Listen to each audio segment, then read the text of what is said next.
준비한 발표는 여기까지이고요. 이제 이어서 Q&A 진행하도록 하겠습니다.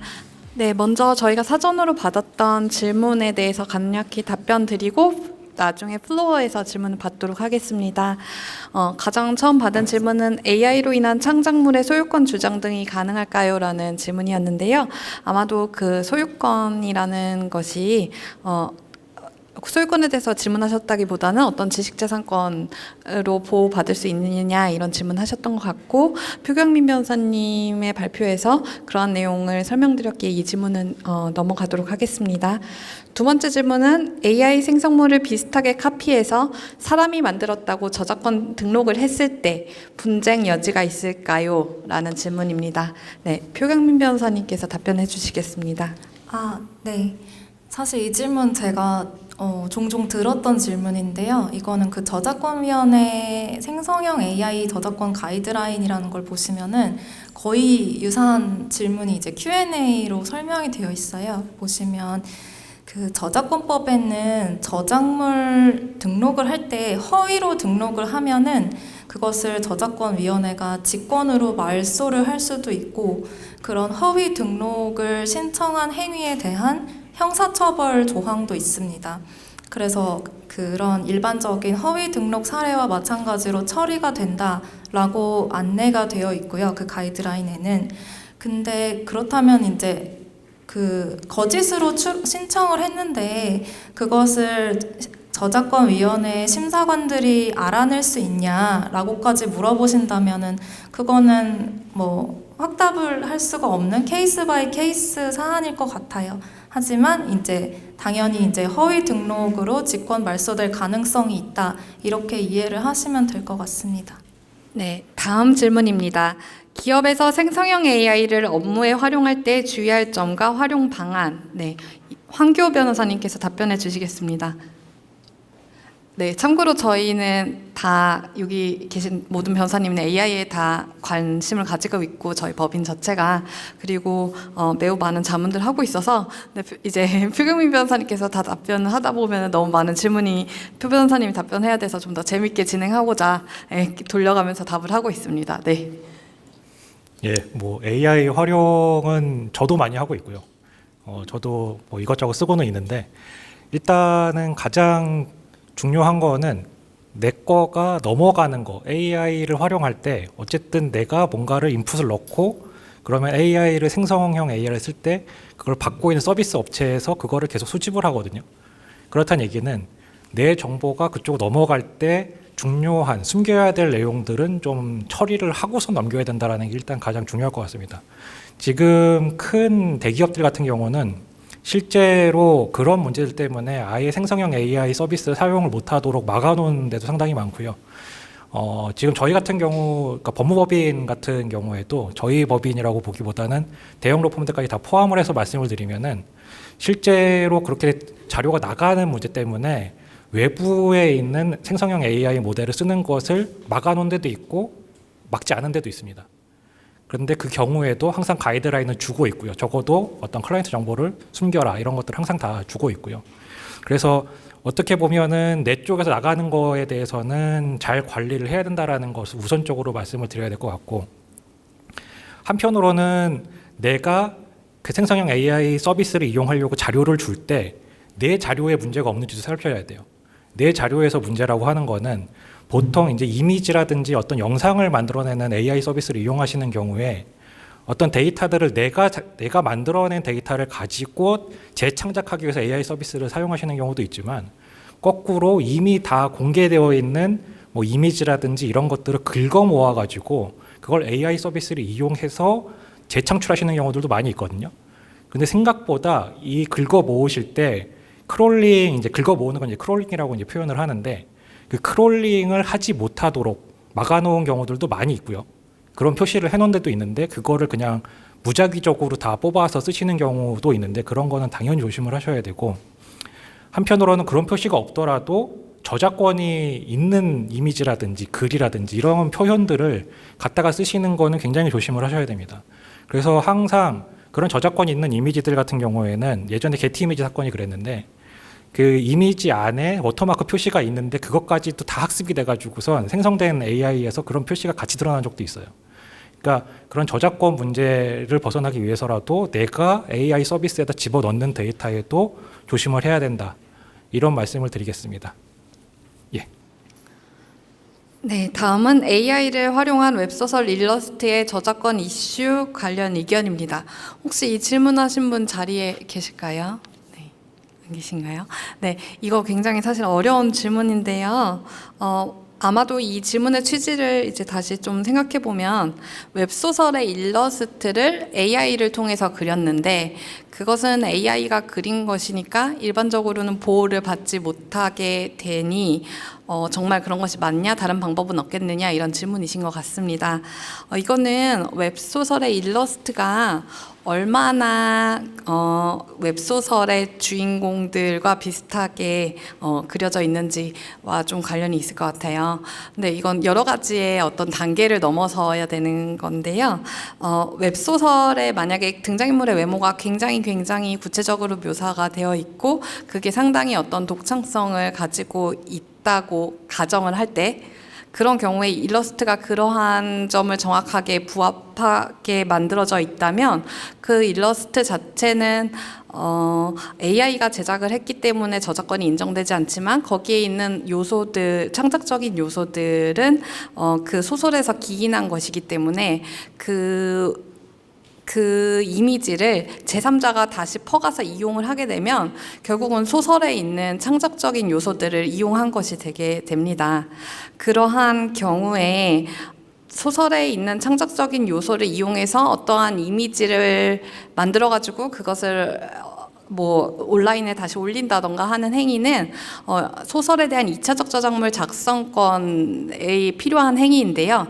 2차적 저작물 작성권은 2차적 저작물을 작성하여 이용할 수 있는 권리를 말하고 그래서 어떻게 만들어졌던 간에 그러한 이미지를 만들어서 이용을 하게 그러한 이미지를 가지고 와서 이용을 하는 행위 자체는 여전히 웹소설 작가의 그 2차적 저작물 작성권은 심한 행위로 해석이 될 가능성이 좀 있어 보입니다. 다만 앞서서 말씀을 드렸던 것처럼 그 웹소설에서 그 등장인물을 굉장히 등장인물의 외모에 대해서 굉장히 그 독창적인 방식으로 그 묘사를 하고 있어야 되고 그것에 부합하게 그 이미지가 제작돼야 된다는 그러한 허들을 다 넘어야 된다는 점을 좀 설명을 드려야 될 것 같습니다. 네, 다음으로는 CT 분야와 연계된 저작권 적용 방안 및 AI의 적용 범위인데요. 저희가 혹시 질문의 취지 더 파악할 수 있도록 질문해 주신 분 혹시 계실까요? 네. 그럼 이거는 조금 질문 취지가 많이 파악되지가 않아서 넘어가도록 하겠습니다. 다음은 중국 내 플랫폼에서 한국 음원이나 영상 저작권을 불법적으로 사용하고 있는데 AI를 활용해서 불법적 사용을 적발하고 정당한 저작권 사용료를 요구하는 방법론 및 그러한 업체들 현황을 알고 싶습니다. 라고 질문해 주셨는데요. 박재용 변호사님께서 답변해 주시겠습니다. 네. 저 질문에 대해서 저도 듣고 제가 중국에 있을 때 어떤 업체로부터 이런 제안을 받은 적도 있기는 있어요. 그러니까 근데 그 업체가 제안을 한 거는 주로 이미지의 모조품이라던가 아니면 상표 도용이라던가 이런 이미지에 관련된 부분에 있어서 그 침해 의심되는 것들을 그 침해 의심 그 웹페이지에 리스트들을 쭉 찾아서 나열해주는 그런 서비스가 있기는 한 것 같습니다. 그리고 중국에서도 지금 한국과 마찬가지로 AI가 엄청나게 많이 활용이 되고 있고 이런저런 시도가 계속 이루어지고 있어요. 지금 제가 본 것만 해도 이런 이미지 관련해서는 많은 다양한 서비스들이 지금 계속 나오는 것 같은데 아직까지 뭐 시장에서 이게 아주 보편화됐다라고 하는 정도까지 그런 서비스가 아직 자리 잡는 데까지는 좀 시간이 좀 걸릴 것 같고요. 이런 음원이나 영상 방면에도 마찬가지 것 같습니다. 지금 중국 내에서 여러 가지 AI 업체들이 정말로 많이 생겨나고 있기 때문에 이 부분도 분명히 많이 있을 수는 있겠지만 이미지와 마찬가지로 어느 정도 침해 의심되는 제품이 이 게재되어 있는 페이지들의 URL을 쭉 나열해주는 이런 서비스들이 주류를 이루고 있어서 결국에는 다시 사람이 또는 변호사가 보고 직접적으로 침해 의심 제품인지 맞는지 안 맞는지를 다시 한번 검증을 거치는 그런 작업은 또 필요할 것 같습니다. 이건 지금 우리가 AI 기술이 아직 완벽한 게 아니기 때문에 이런 뭐 모조품이나 아니면 이런 그 침해 URL을 찾는 것에 있어서도 아직까지는 뭐 AI에 완전히 기대기는 좀 어려울 것 같고 이렇게 이 어느 정도 후보 리스트들을 뽑아주면 여기에 대해서 이 축약해서 변호사가 검토를 한 다음에 직접적으로 법적인 조치를 취하는 이런 방식이 취해질 것 같습니다. 다음 질문은 조금 긴데요. 여기 계신 많은 분들께 도움이 될 것 같습니다.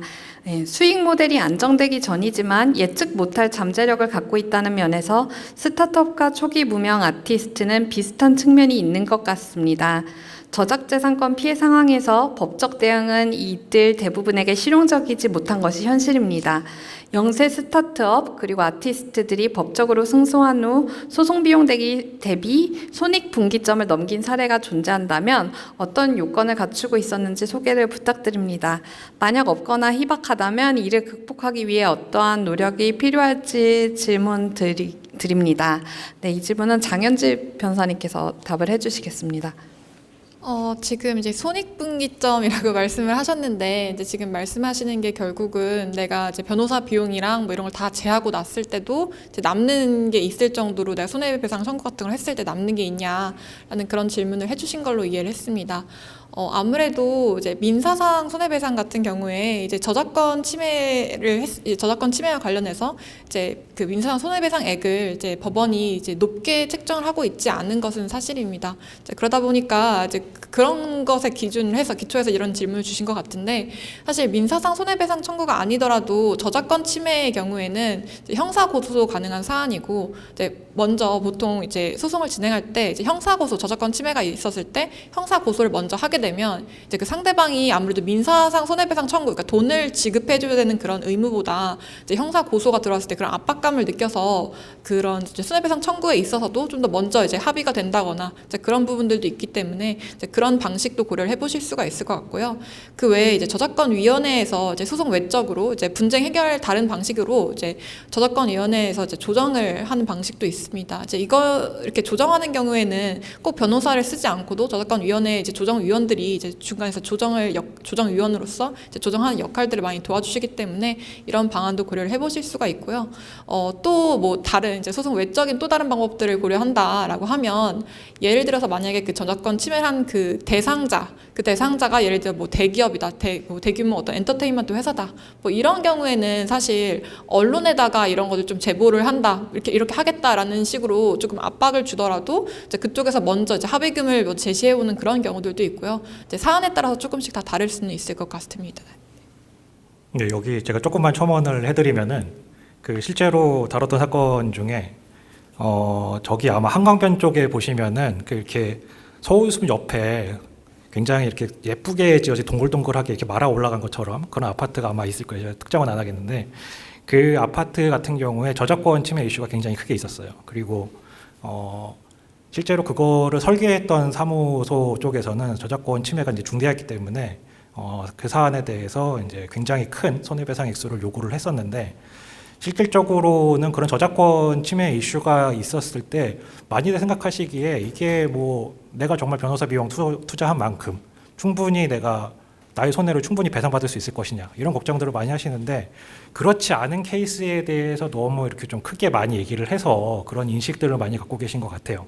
근데 그 사안에서도 실질적으로는 굉장히 많은 금액을 받아냈거든요. 그러니까 저작권 침해에 있어서 굉장히 많은, 그러니까 제가 구체적으로 말씀드리긴 좀 그렇지만 수십억 대의 배상을 받으셨어요.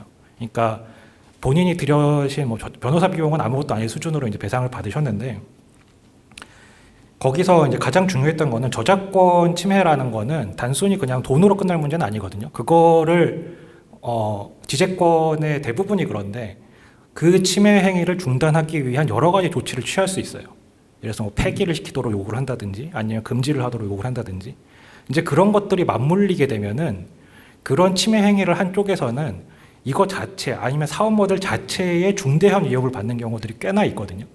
그런 경우는 실제로 그 지재권 침해 행위를 가지고선 사업 모델 자체를 무력화시킬 수 있는 여지가 있기 때문에 그런 경우에 생각보다는 상대방 쪽에서도 손해배상 액수를 줄이려고 하는 것보다는 사업을 영위하기 위해서 협상하고 합의하려고 하는 노력들을 굉장히 많이 합니다.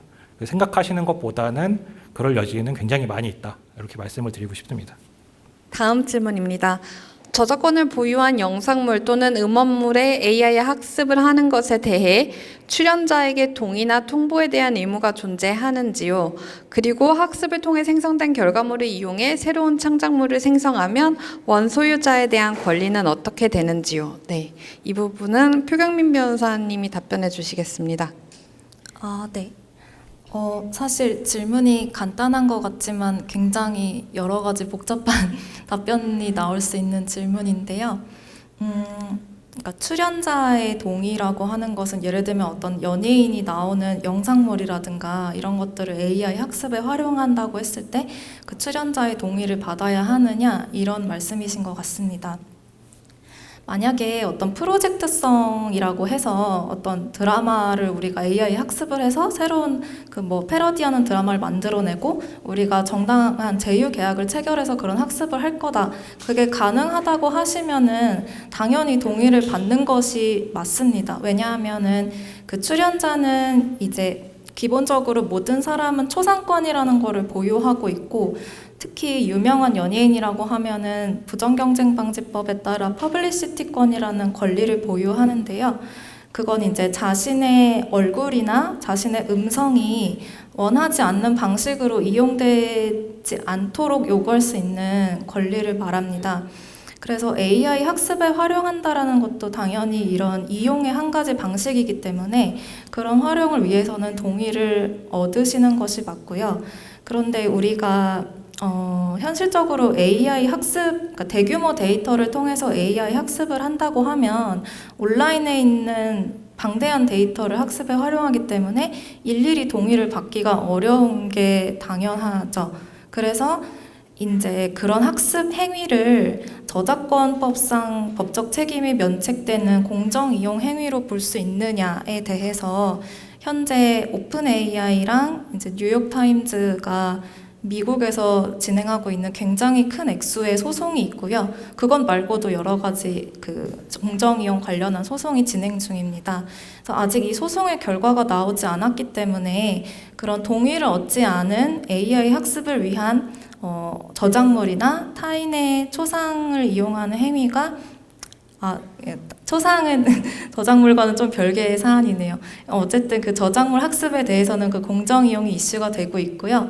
그 초상에 대해서는 이제 직접적으로 그 큰 규모의 소송이 진행되고 있지는 않은 것 같은데 최근에 그 오픈 AI가 공개한 AI 비서 서비스가 유명 배우인 스칼렛 요한슨의 목소리를 너무 닮았다라는 그 의혹이 제기가 돼서 스칼렛 요한슨이 그 이의 제기를 해서 이제 즉각 서비스를 중단한 사례가 있었는데요. 만약에 법적으로 실제 문제가 된다고 하면 어떤 사람의 초상이나 음성을 학습에 활용하는 행위나 그 AI 생성물에 그와 유사한 결과물이 나온 것을 활용하는 행위 두 가지 모두 초상권이나 퍼블리시티권 침해 여지가 있습니다. 따라서 동의를 받으시는 것이 당연히 안전합니다. 네, 그리고 여기 보면은 네, 학습을 통해 생성된 결과물을 이용해 새로운 창작물을 생성하면 원소유자에 대한 권리는 어떻게 되냐 이 부분 그냥 표 변호사님께서 이어서 답변을 해주신 것 같고요.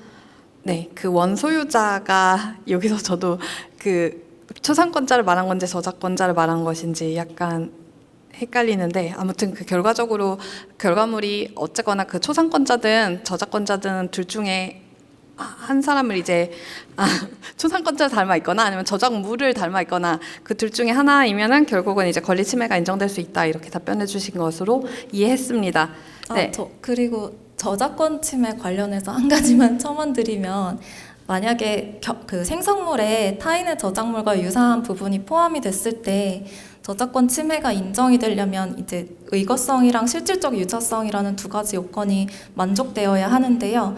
사실 실질적 유사성은 이제 실제 사례에서는 어렵지 않게 인정이 될 것 같은데, 왜냐하면 이제 그것을 보고서 이제 문제 제기가 이루어진 것일 테니까요. 그런데 의거성 부분에서 이제 생성형 AI를 이용한 사람이 과연 그 원 저작물을 이용하겠다라는 의도를 가지고 그것을 만들어냈느냐에 대해서는 좀 많은 그 해석의 여지가 있는 것 같습니다. 이것에 대해서 아직 저작권위원회 가이드라인이나 입법으로 명확하게 설명된 부분은 없어서 추후 사건화 됐을 때 어떤 식으로 해결이 되는지를 좀 살펴봐야 되는 상황인 것 같습니다.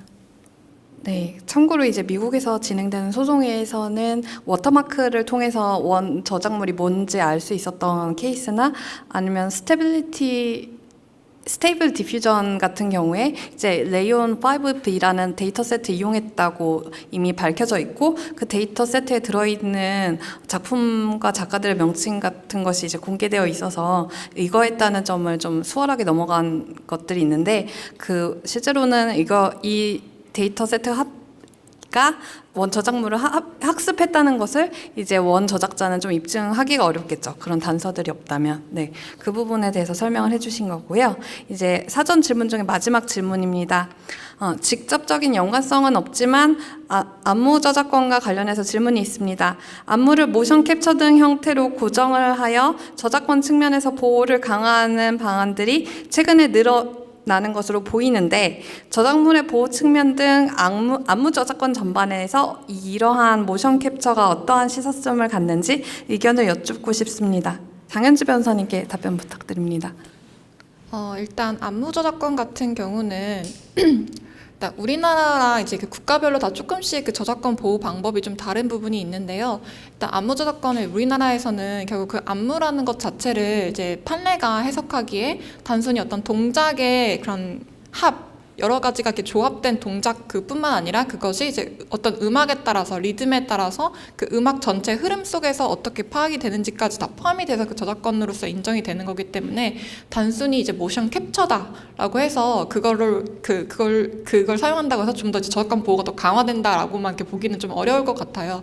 사실 우리나라 저작권법상으로 이제 어떤 창작물이 창작된 순간부터 저작권이 인정되는 거기 때문에 별도의 등록이 없이도 이제 저작권이 인정되는 것이고 따라서 이제 모션 캡처 같은 어떤 뭔가 등록된 이제 고정된 매체가 있어야만 안무 저작권이 보호된다라고 볼 수가 없어서 이미 이제 그 보호는 충분히 이루어진다고 볼 수가 있고 다만 제가 생각하기에 이 모션 캡처라는 게 이제 요즘 이제 모션 캡처를 활용한 그런 뭐 솔루션 같은 것들이 이제 안무 솔루션 같은 것들이 많이 이제 개발되고 있는 것으로 알고 있는데 이 경우에는 이렇게 안무를 이제 모션 캡처화해서 이렇게 해서 특정 이렇게 방식으로 이제 고정을 시키고 나면 이걸 다시 뭐 미국에서 뭐 포트나이트 게임 같은 데서 이제 안무를 이제 사용한 어떤 아이템 같은 거를 이제 활용을 이제 판매를 해서 이제 문제가 됐던 사안들이 있었는데 이런 것처럼 이제 솔루션을 이용해서 모션 캡처화된 안무를 특정 플랫폼에서 좀 더 이제 판매가 좀 더 수월할 수 있게끔 이렇게 해서 좀 더 이제 안무 저작권에 대해서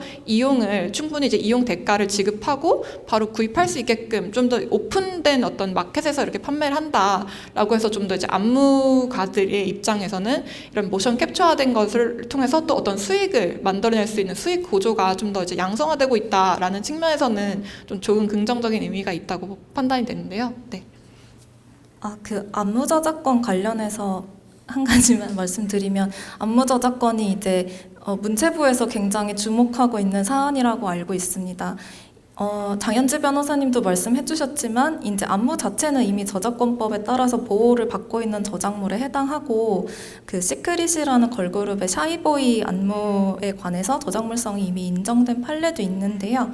근데 이제 이 산업 논리상 기획사가 안무가한테 어떤 안무 제작을 의뢰했을 때 그 안무에 대한 권리가 전부 다 기획사한테 양도되는 식의 계약 관행이 있고 그리고 이제 한 곡의 안무를 완성하기 위해서 굉장히 여러 명의 안무가들한테 동시에 업무를 의뢰한 다음에 그 조금씩 안무를 떼와다가 하나의 안무를 완성한다는 점에서 이 보상 구조를 어떻게 설계해야 되며 그리고 이제 저작 인격권의 존중을 위해서 저작자 표시를 할 때 이런 음악방송 같은 그런 곳이나 아니면 멜론 같은 플랫폼에다가 안무가의 성명을 어떤 식으로 표시할 것인지 이런 기술적인 부분에 대한 지금 구조가 매우 미흡해서 안무 저작권이 사실상 활용되고 있지 않은 상황이라고 알고 있습니다.